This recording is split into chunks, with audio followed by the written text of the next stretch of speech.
तो हर बढ़ते दिन के साथ और हर बीतती तारीख के साथ हालात बद से बदतर होते जा रहे हैं। हर तस्वीर न्यूज़ 18 इंडिया अब तक ग्राउंड जीरो से भी पहुंचा रहा है। मेरे सहयोगी रवि हमारे साथ कुछ और महत्वपूर्ण जानकारी के साथ मौजूद हैं। Ravi, over to you.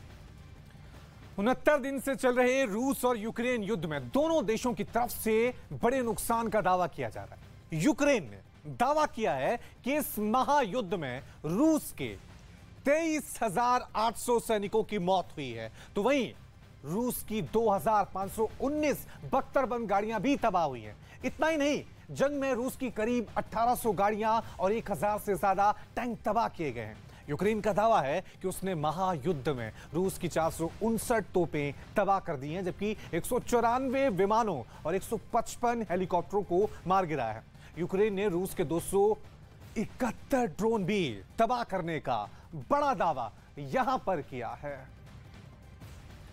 तो एक तरफ जहां यूक्रेन ने युद्ध में रूस को बड़े नुकसान का दावा किया है, तो वहीं रूसी रक्षा मंत्रालय ने भी यूक्रेन को बड़े नुकसान का दावा किया है।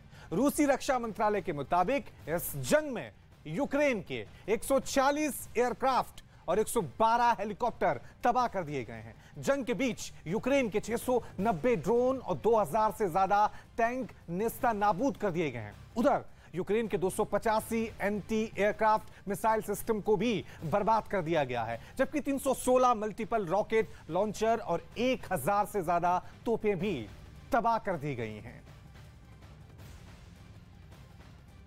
तो अमेरिका भले ही यूक्रेन युद्ध में सीधे सीधे अपनी सेना ना उतार रहा हो, लेकिन इस बात से कोई इनकार नहीं कर सकता कि यूक्रेन अमेरिकी हथियारों की बदौलत महाशक्ति रूस से लोहा जरूर ले रहा है। और अब अमेरिका भी खुलकर ये कहने लगा है, यानी साफ है कि अब रूस के लिए यूक्रेन की जंग आसान नहीं है। यूक्रेन रूस के लिए दूसरा अफगानिस्तान बनता जा रहा है। कैसे, देखिए आप।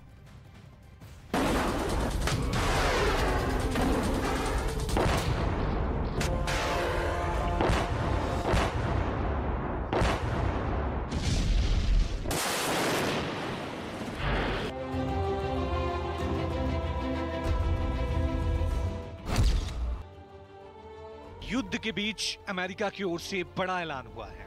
ये ऐसा ऐलान है जो रूस के लिए सबसे बड़ी चिंता साबित हो सकता है। अमेरिका ये पहले ही कह चुका है कि वो युद्ध में नहीं उतर रहा है, लेकिन अमेरिका के सबसे घातक जंगी हथियार यूक्रेन में लगातार पहुंच रहे हैं। अमेरिकी संसद के हाउस ऑफ रिप्रेजेंटेटिव्स की स्पीकर नैन्सी पेलोसी कीव दौरे पर यूक्रेन राष्ट्रपति जेलेंस्की से मिली।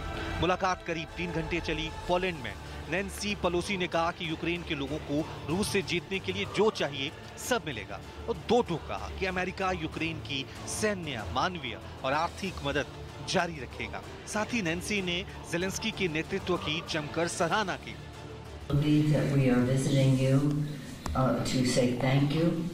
For your fight for freedom, that we are on a frontier of freedom, and that your fight is a fight for everyone. And so our commitment is to be there for you until the fight is done.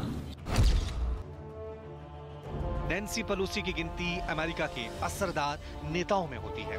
Nancy America के सबसे वरिष्ठ नेता मानी जाती हैं। Nancy Pelosi America संसद के निचले सदन हाउस ऑफ रिप्रेजेंटेटिव्स की स्पीकर हैं। नैन्सी के नेतृत्व में अमेरिकी कांग्रेस का एक प्रतिनिधिमंडल यूक्रेन पहुंचा है। जेलेंस्की से मुलाकात के बाद नैन्सी ने कहा कि अमेरिका हर हाल में यूक्रेन के साथ खड़ा है। नैन्सी पेलोसी से पहले अमेरिका के विदेश मंत्री और रक्षा मंत्री भी यूक्रेन पहुंच चुके हैं। एक हफ्ते पहले हुई इस मुलाकात में भी अमेरिका ने कहा कि हम यूक्रेन को युद्ध में जिताना चाहते हैं, इसलिए यूक्रेन को हर संभव मदद दे रहे हैं।